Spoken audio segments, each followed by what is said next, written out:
A gente vai direto para o caso de João Lisboa, um caso de grande repercussão pela brutalidade como tudo aconteceu e pela sequência que já vinha antes do crime se materializar. Eu vou chamar a Valéria Cristina, que tem os detalhes desse assunto. Bom, Valéria, a gente leu, não é, a ocorrência policial, que traz todos os detalhes que a gente apresenta para você a partir de agora sobre esse caso de lá que um homem acabou perdendo a vida, né?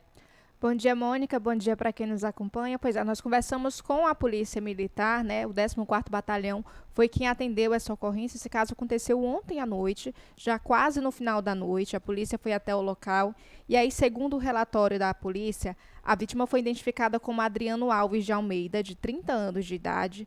Ele foi decapitado pelo neto de sua madrasta, que é um adolescente de 17 anos. E aí, gente, de acordo com a polícia ainda, o Adriano, que é a vítima no caso, que perdeu a vida, teria tentado tirar a vida do próprio pai e teria ainda assediado a madrasta, que gritou pedindo socorro. O neto da mulher estava no fundo da casa, estava no quintal alimentando os cachorros, de acordo com o relatório da polícia, ouviu os gritos da avó e se armou com uma foice. Foi o momento que ele foi até o local e atingiu o Adriano com golpes de foice e aí ele acabou perdendo a vida. Segundo a polícia, o adolescente fugiu, até o momento não foi localizado. A área foi isolada pela polícia e o corpo da vítima foi levado para o IML de Imperatriz. Que sequência de tragédias, não é, Valéria? A gente tem a agressão, que segundo testemunhas já havia sido sofrida pelo pai, não é, do homem que perdeu a vida e pela madrasta outras vezes. Ele tinha esse costume de ameaçar os familiares, de acordo com a própria polícia e com as testemunhas que estavam pelo local. E aí esse adolescente que foi defender a avó e acabou cometendo esse ato infracional gravíssimo. O adolescente fugiu depois que tudo isso aconteceu, ele já foi identificado, todo mundo sabe quem é, tanto a comunidade quanto a polícia, mas ele ainda não foi apreendido e nem se apresentou à delegacia, o que deve acontecer nas próximas horas. Valéria, casos assim sempre chamam muita atenção, não é?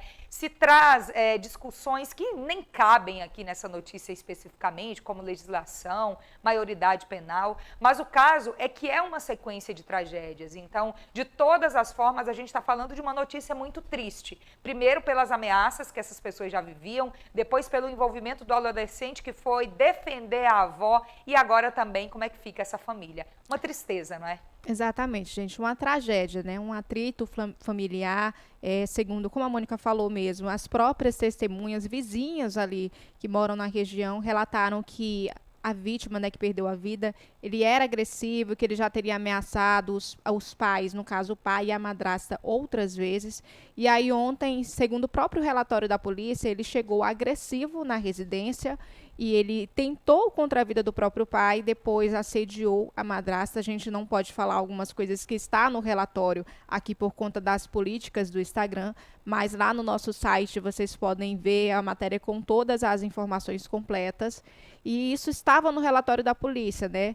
Segundo a polícia, o adolescente ele se armou ali e teria tentado defender a avó depois de escutar os gritos dela e também do esposo da avó, né? E aí aconteceu essa tragédia que a gente está noticiando nesse momento. É um assunto que está repercutindo muito, né? Município próximo, bem próximo mesmo de Imperatriz, repercutiu aqui também.